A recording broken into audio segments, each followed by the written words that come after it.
Hello, OT friends, and welcome to the Uncommon OT series. I'm Patricia Modis, and I'm your host, a Filipino-American, native New Yorker, currently based in Los Angeles, bulldog mama, and an uncommon occupational therapist myself for the past 22 years. On this podcast, you will hear me proudly feature the unique careers of occupational therapy practitioners working in non-traditional and role-emerging practice areas, settings where OT is uncommon. I invite you to receive a dose of OT inspiration, to learn, to think outside of the box, and to be energized and motivated to follow in these unconventional paths. Happy listening! Before we dive into today's episode, I want to highlight and extend a special thanks to TrueLearn and Picmonic, our sponsors. Picmonic is a visual mnemonic learning tool that's been research proven to increase retention and help students ace their exams. It uses audio-visual learning and intelligence-based repetition algorithms that really help with long-term retention while studying. It is an excellent learning resource and study aid for OT and OTA students. Picmonic has built a better way for students to prepare for tests, whether you're studying for classes or getting ready for the NBCOT exam. Try it for yourself and sign up today using the link in the show notes and using the code TRANSITIONSOT to score a discount of 20% off of your Picmonic membership. Happy studying! Welcome back, OT friends.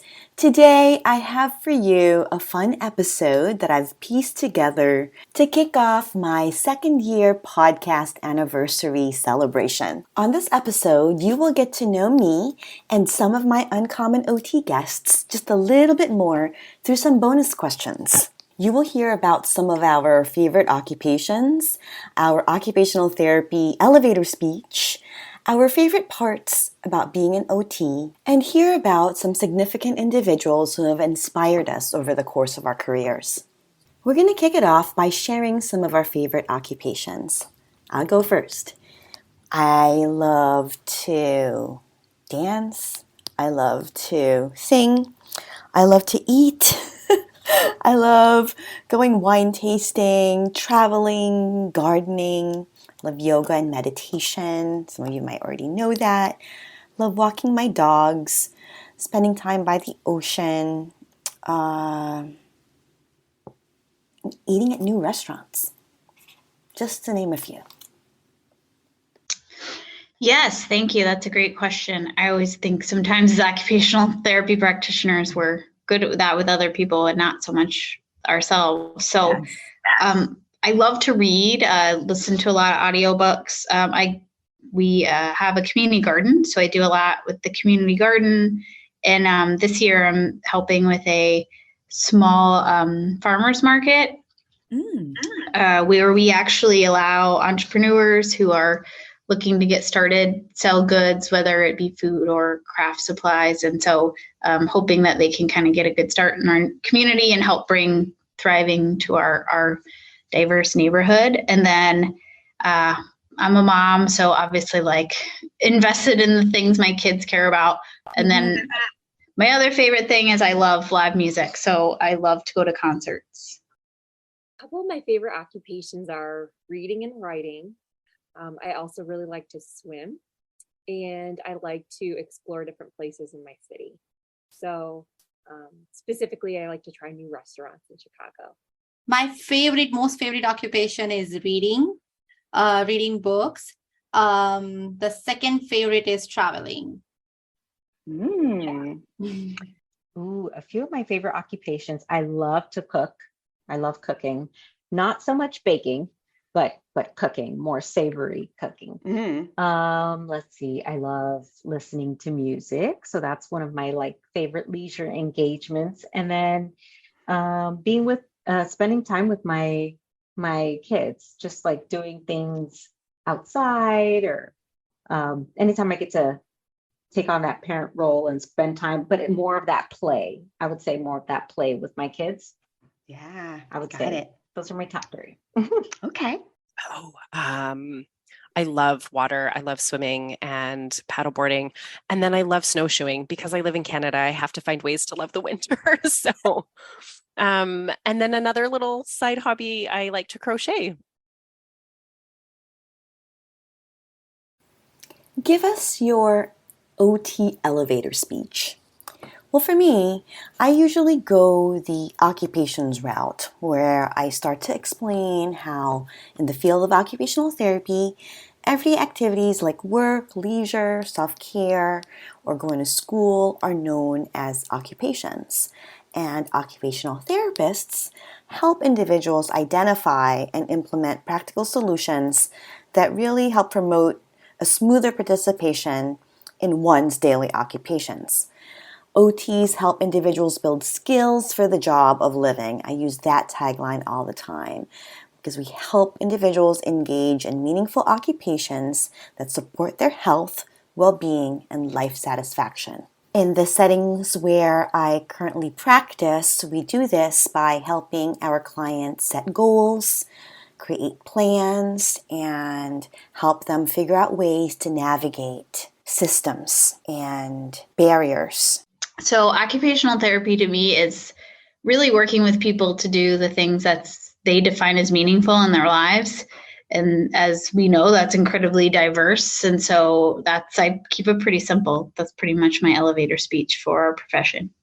So my elevator speech is occupational therapists zone in on what's important to each patient or each individual. And we define those as your occupations. And then we make goals to help you identify what the barriers are to completing your occupations in the way that you want to and go from there. We have a full toolkit that ranges greatly, and we help people live the life that feels fulfilling to them despite whatever they might be facing. Since my day one of deciding that what OT is all about, I always kept this phrase in my head that OT is a creative healthcare field. So, I mean, if you want me to elaborate, I can elaborate a little bit that we have to think differently and creatively per client, despite they have same conditions, they are of same age, but we have to think creatively two different activities for those two clients, even though they have everything, every condition is the same, their age group is same, they're almost like scenario or situation is the same, but their interests are different, and we have to decide creatively. So I would say it's a creative healthcare field in one sentence, that it's a creative healthcare field. And it's I love that. None other healthcare field is so creative like OT, because they all are following books and theory. Like for surgeons, they have to follow the specific procedures, otherwise they cannot make sutures or make Caesar, so they have to use specific strategies, but we have to think out of the book all the time. So we are creative. Yeah. Oh, I love that. Occupational therapy is a profession that is really focused on helping people engage in all of the things that occupy their time throughout their day.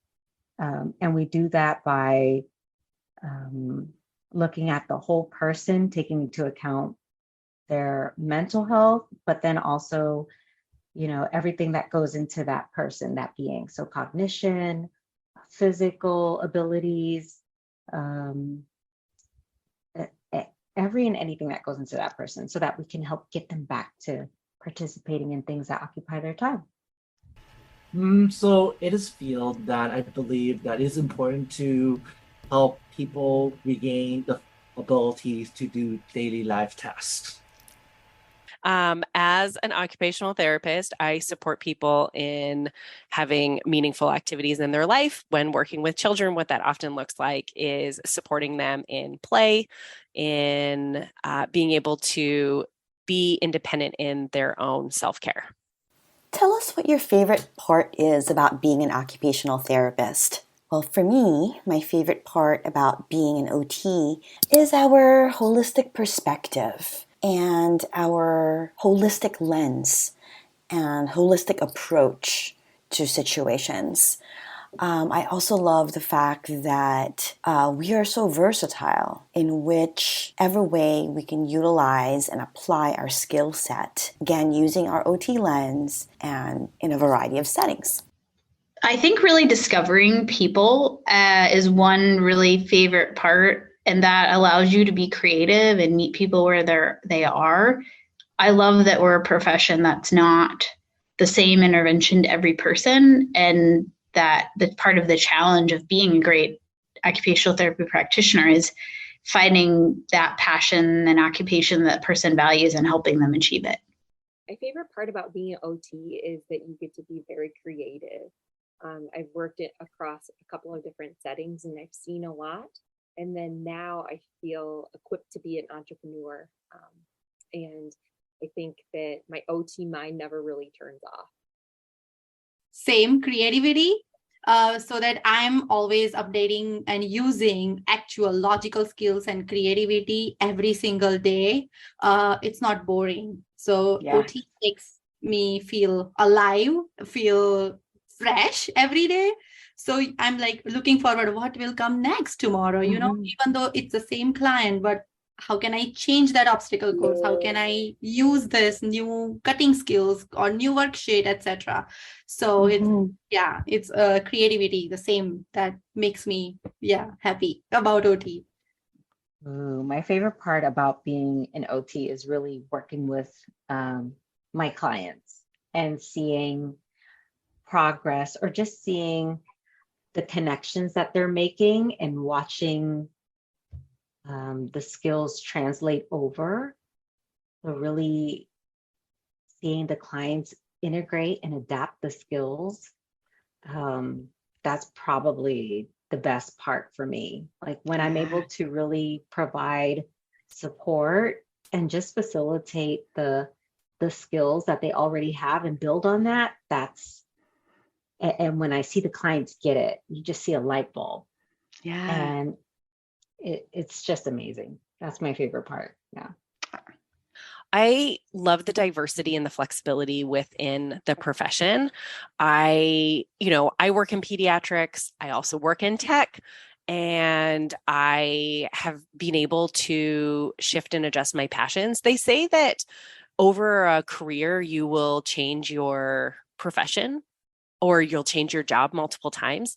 And I feel like you can do that with an OT. You could be a hand therapist, or you could be in acute care, and then you could do pediatrics, and you're still an OT, and you're still applying those same principles. And so you can shift and adjust your career path based on your interests and as your life moves along. So I find, as I have develop more of an interest in mental health and coaching, I find I'm bringing more of those pieces into working with families and adjusting what I offer. And I love that I can still do that within the scope of being an occupational therapist.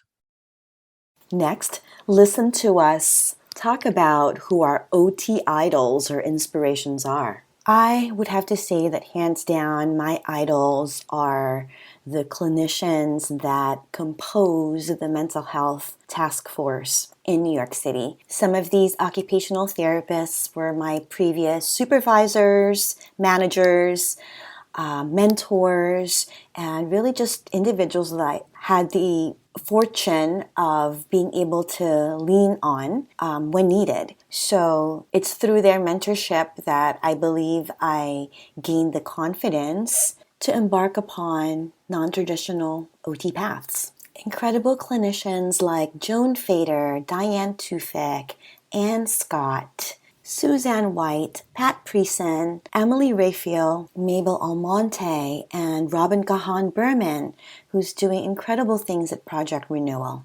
Such accomplished clinicians on their own, really just so committed to supporting a community of mental health occupational therapists and in really flourishing and succeeding in whichever areas they're practicing in. So lucky to have had them and still do. You know, my undergrad professor, Dr. Marjorie Scaffa, we've kept in touch over the years, and I really admired the way she approaches practice and her work in community.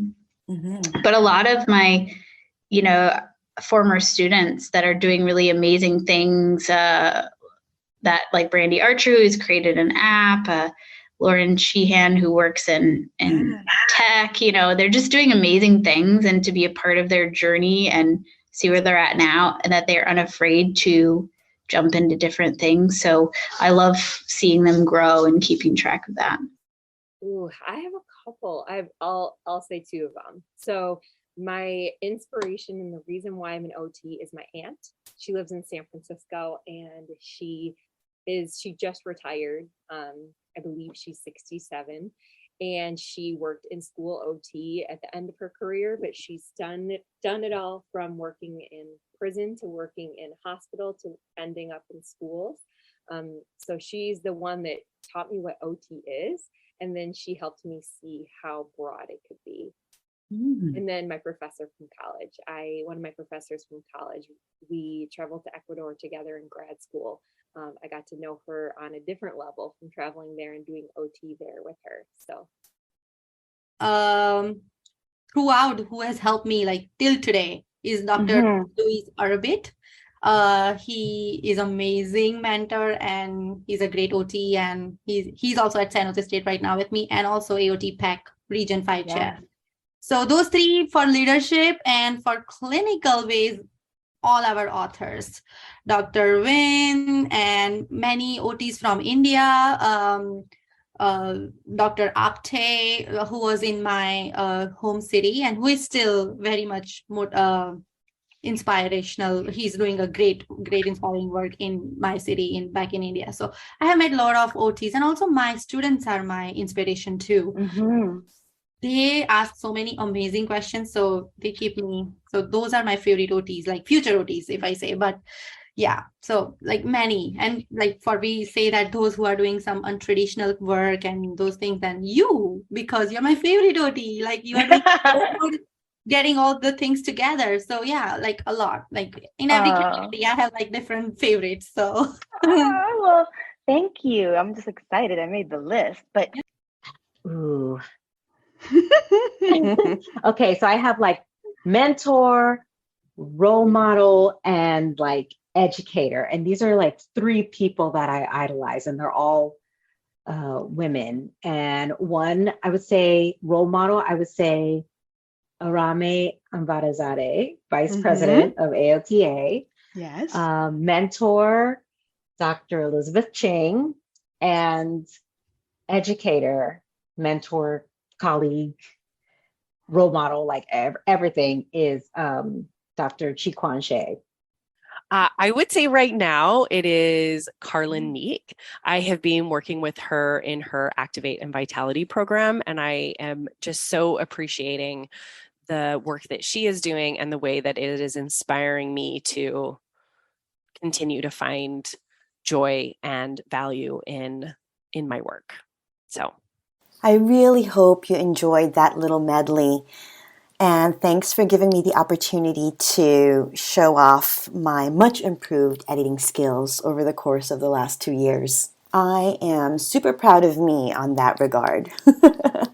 And to add just a little bit more fun, I want to add a special spin to this episode by conducting a contest where you'll have the opportunity to win yourself some Uncommon OT swag.